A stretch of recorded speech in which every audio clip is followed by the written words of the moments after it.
Welcome to the Alsco Uniforms It Pays to Keep Clean podcast, where we discuss industry best practices, celebrate big wins, and share stories about Alsco's growth journey.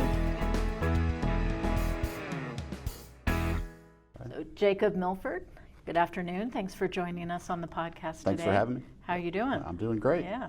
Having a great meeting in Salt Lake. So. Yes, that's right. So we're here in Salt Lake City at Little America for the National Sales Meeting and kind of hearing a lot of really great presentations. That's right. Wanted to spend a little bit of time with you because you're a fairly newly minted National Sales Manager for Region 6, That's right? Correct. Okay, so kind of all up and down the Mid-Atlantic, but now reaching into the Northeast quite a bit. North Carolina to Boston, over to Rochester and back down. Okay. So pretty big footprint there. So. Yeah, and I can tell from your accent, and we were just talking that you're a Southern boy at heart. Yep. So now you are embracing the Northeast, or I hope you're embracing the Northeast. It's a new challenge. Not used to snow and.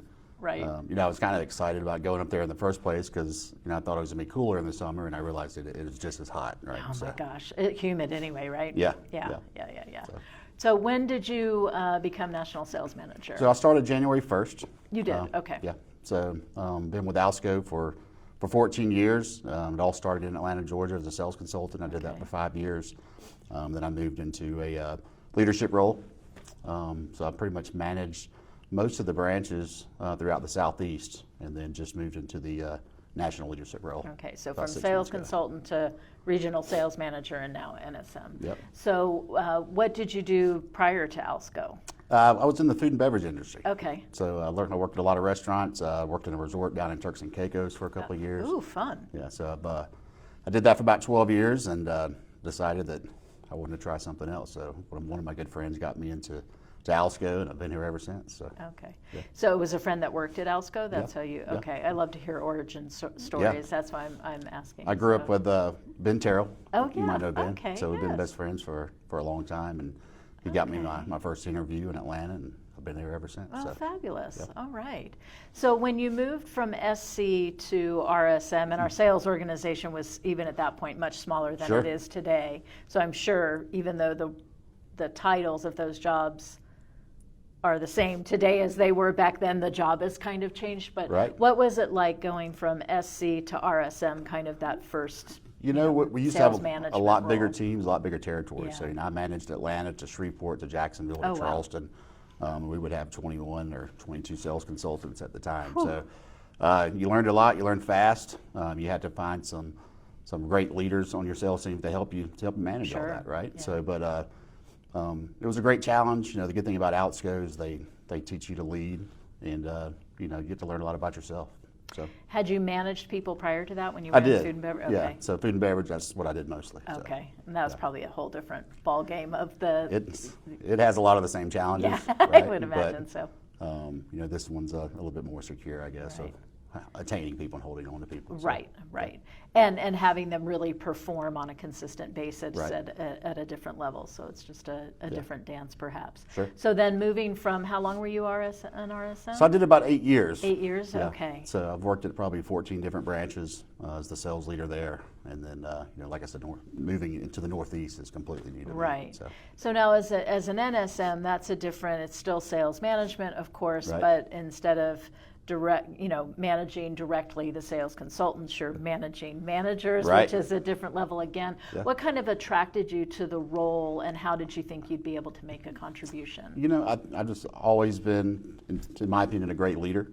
I've been in their footsteps before, so I can show them how to perform and where they could get better.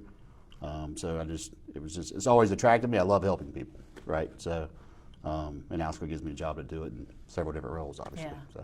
So how many RSMs do you have? I have 8. Right. You have 8. Right. And how many of them were your hires versus people that you? So I've mentored 2 people, Chris Luck and Jason Barks. I brought on, but like I said, I've only been here for the 6 or 7 months. So far, those 2, they used to be SCs on my team out of North Carolina, and they're off to a great start. Oh, good. So.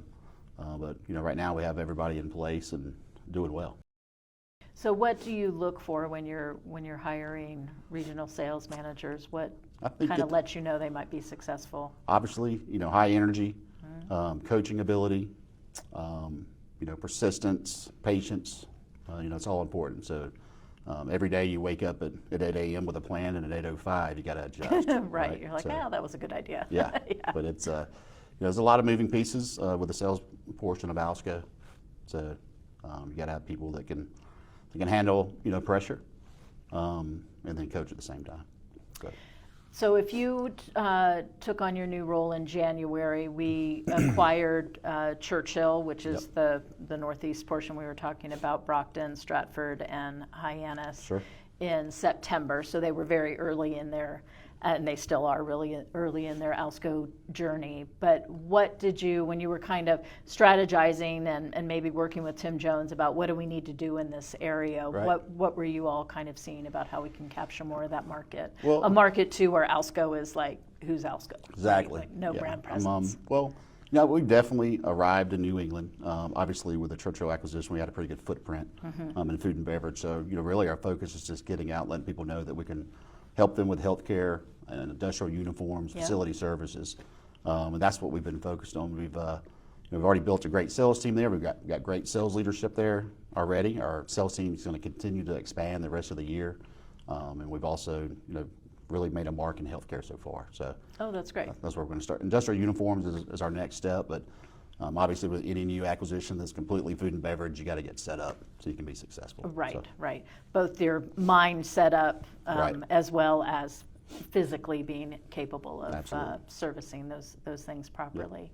So what kinds of opportunities are you seeing in that market other than, obviously the target market, but are we doubling a sales force? How are we going to kind of grow into that? So far we've got, between Stratford, Brockton, and Hyannis, we have 7 sales consultants. Okay. We're going to go to 10 by the end of this year. I think we started with 2, so that's it, yeah.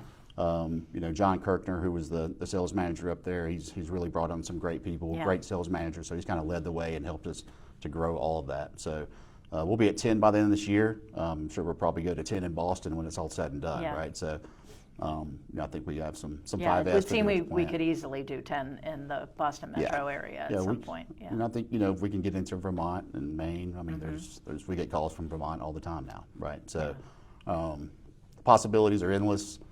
We're excited just to see what's going to happen next. And, I don't even think we've gotten our feet wet there yet. So. Yeah. And then if we move over to Pennsylvania, so we had in February, we closed on an acquisition in Allentown, Bethlehem border there in Pennsylvania. Yep. What is your strategy for growing that market? Well, the good thing about it, MacIntosh and Jim Rogers, this thing is turnkey. I mean, Jim's great. We've already put 2 sales consultants there now. We're going to carve off a piece of New Jersey and add that to Allentown. So we'll be going to 4 SCs by the end of the year, in Allentown. And then our hopes and dreams are expansion out to Pittsburgh, right? Okay, great. But that's the plan for now. We've already got 2 in place now. We're about to hire 2 more. So. And that area is not, while Alsco didn't directly serve that area, we kind of tangentially served that area through the Wilmington branch, and so Wilmington, Delaware. So there's more synergies there, I would say, than maybe what we had with the Churchill acquisition. There is. So we should be able to run further, faster, I would imagine. It feels like MacIntosh has been a part of Alsco for 40 years, right? So when you're there. It was an easy cultural fit, for sure. Yeah. So you've been spending probably a inordinate amount of time or a disproportionate amount of time on those new acquisitions. But what about the rest of the area that you cover? So, really. Do you remember how to get back to back to Georgia at this point? The great thing about where I live, I got direct flights to all these branches almost, right? So, I spent a lot of time in North Carolina as a regional sales manager. So, I've got my finger on the pulse there of what's happening. We're doing great throughout North and South Carolina. Our biggest opportunities are, out of Baltimore and D.C. to grow target market business, right? So we're focused there. We're trying to grow more target market business in Virginia Beach just to offset that seasonal portion that we deal with on a yearly basis. But Wilmington is doing well. And like I said, so, if we can get into the city, New York eventually, coming out of Stratford, maybe coming up through Allentown, but Rochester, a lot of big accounts are going there. Seneca's gone through there. We're about to install Cayuga Healthcare, which is, a $17,000 a week account. So everybody's heading in the right direction.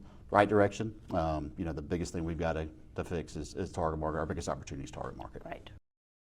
And so if you look, it sounds like in Rochester you had a big win in the first half of the year that with the healthcare opportunity. Any other big wins that you want to talk about, and then what you're hopeful for the last part We've got of the some year? things working. We're going to keep them a secret for a little bit longer. Come on. We don't want to get them out of the bag.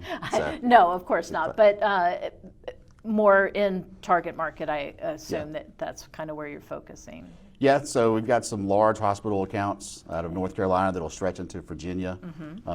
We have some senior living opportunities that are coming up for the New England area as well. And then we're looking at a couple of different larger industrial accounts that'll spread across all of Region 6. Oh, that'll be interesting. That Cheryl's working on now. Yeah. But it's with healthcare and industrial uniforms, it's always a process. Yeah. So it sounds like you have a lot of optimism then about the remainder of the year and even what is behind you now. Is that fair? When you look at the Region 6 team, it's a very young team because this is where it expanded the most in the past 2 years, right? So, our focus is just retention, doing a lot of training and coaching and growing these sales reps so they can be successful. So.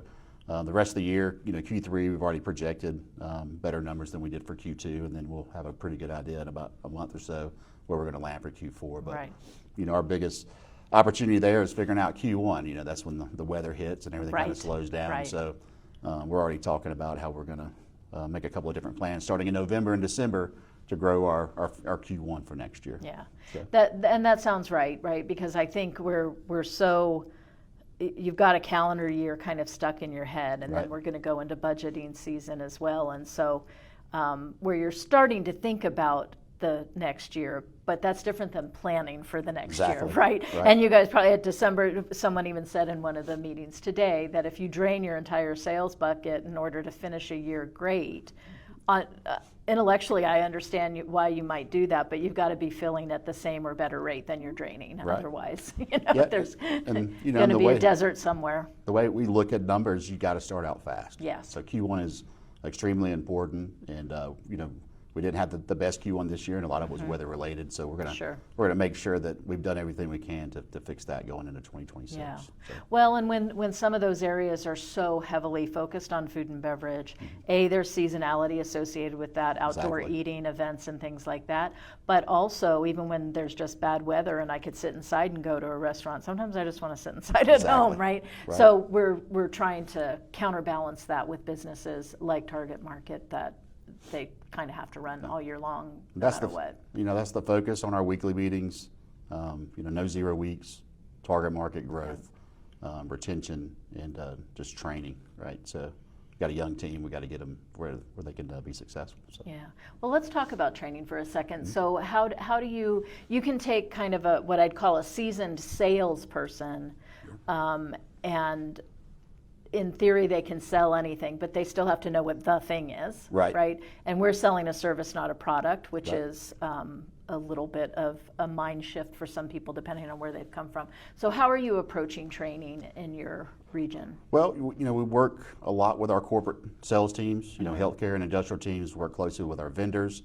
We have trainings every week as far as how to answer certain questions or look for pain and so forth. So there's a lot of different scenarios when it comes to that we put in place. This is on a weekly basis. So usually our teams are having Friday 8 a.m. calls where they're doing some sort of training, whether it be Salesforce or a product or FR garments or whatnot, right? So but after a while you really only sell about 50 or 60 different products, so you get pretty good at it. Right. Really, it's just asking the right questions, talking to the right people, and just finding that pain and solving a problem for the customer. Right. So. And being curious, I would imagine too. Yeah. I mean, if you're curious, you're naturally going to ask a lot of questions.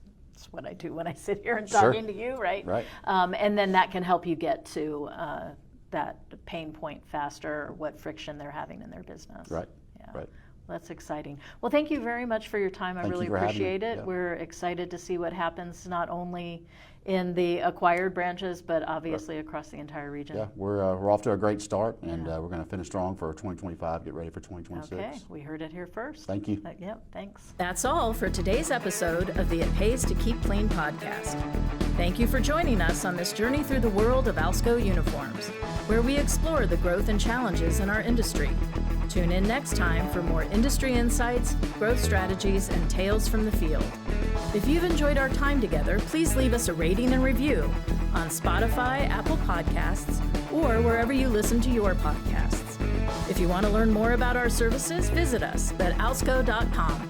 From all of us here at the It Pays to Keep Clean podcast and Alsco Uniforms, thank you for listening. Stay safe, stay clean, and we'll see you in the next episode.